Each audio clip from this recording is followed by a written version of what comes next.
It has been 6 months since I've been using my iPhone 14 Pro as my daily driver. I've played games on it, I've shot videos on it, and I've taken long trips with it. My name is Fazan Javed, and in this video I will talk about my long-term experience with the iPhone 14 Pro, and we'll talk about if you should buy the iPhone 14 Pro when the iPhone 15 is just 6 months away. So without wasting any more time, let's get into it.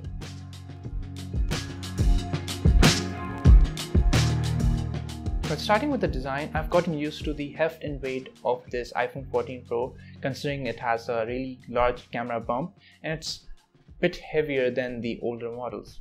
And for me personally, the regular iPhone 14 Pro is perfect because I've got normal size hands. Well, I've kept a screen protector and a cover at all times on this phone so far. There are no scratches yet and phone has hold up well. However, there are minor scratches at the charging port, which is expected from a stainless steel side since they are more prone to scratches. And I would highly recommend to use a screen protector and a case if you want to use your phone for years to come. And my only concern has been the sides of the camera module, which collects up dust really fast and are now much harder to clean. With a much more bigger camera bump, I accidentally smudge the lens all the time, so I would recommend keeping a small cloth at all times in your pocket to clean the lens before shooting any pictures or videos. Now talking about the most favorite part of the phone, the cameras. The 14 megapixel camera is really great to point and shoot any photos and videos. I never had issues with the HDR with this camera, and I think overall this camera is great for photography. I thoroughly enjoyed shooting RAW and editing the photos later, as well as occasionally zooming in to capture fun shots. Macro and ultra wide lens are great and fulfill their purpose well with good looking photos with great detail and colors. However, I do believe something like the Samsung's S23 Ultra would be much better at taking photos when compared to the iPhone 14 Pro. But again, those would be really minor differences, and I really think that the iPhone 14 Pro is really great at taking photos as well. But for video, this is hands down the best phone that you can buy today. I love shooting videos with this, and I have shot most of my videos on YouTube with the iPhone 14 Pro. It is super stable with great colors and good HDR. I recently had a trip and shot a lot of fast moving footage on a boat and some footage on the plane, and it was pretty stable at all times. So if you want to shoot a lot of videos, then you really need to get the iPhone 14 Pro for that.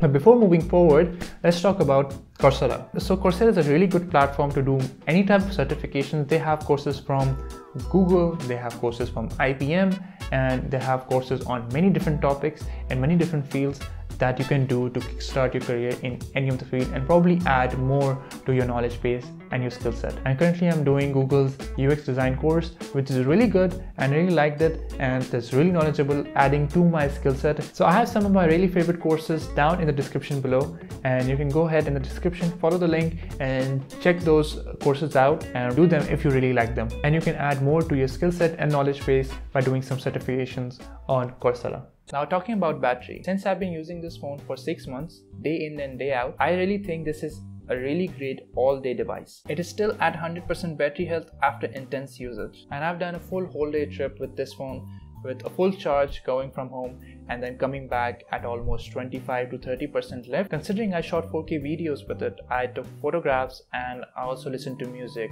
during my travel, and still in the end of the day, I had some juice left to use it the next day. Again, easily, this is an all-day phone with really great battery. However, you may run out of battery if you are playing games at high settings and also shooting a video after that gaming session and also watching Netflix. Then yeah, you will probably drain battery much more quickly.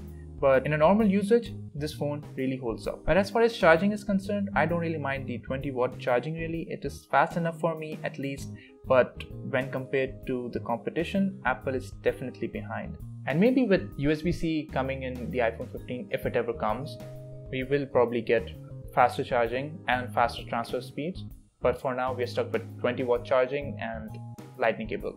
But now talking about the screen of this phone, it is absolutely amazing. The 2000 nits peak brightness is super visible outside, and to be honest, I've gotten used to this cutout, and while watching YouTube videos, it doesn't stick out that much. The viewing angles, the high refresh rate, and always on display, everything is great on this device. But I have to say again, this is my personal opinion. the first version of always on display was really bad and was too bright and distracting for me. But again, it's my personal preference to not have a wallpaper showing up in an always on display.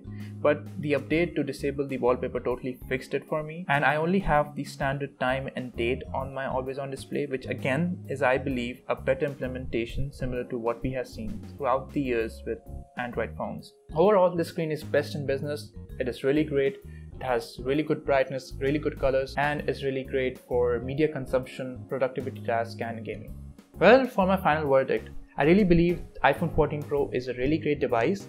It is an amazing device with good battery life, good screen, good performance, good camera performance, and overall it checks all of the boxes. Well, I believe if you're something older than iPhone 12, you really should upgrade to the 14 Pro because it is a really great device. Front design at least is here to stay. So is the back design because it doesn't change that much.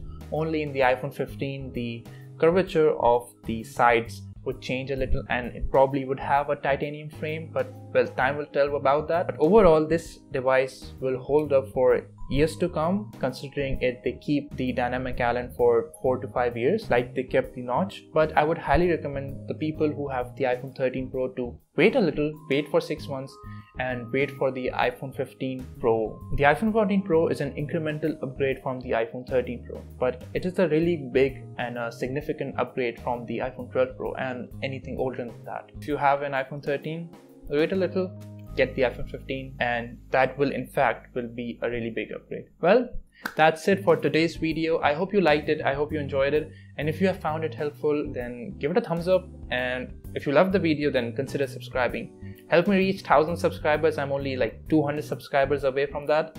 And if you have any other video recommendation, just comment down below and tell me more about what other content you want to watch on this channel, and is there anything else you want to add on to this review of the iPhone 14 Pro. And if you are a regular user of an 14 Pro, then how has been your experience? Share it below in the comment section, and I'll see you in the next video. Till then, bye.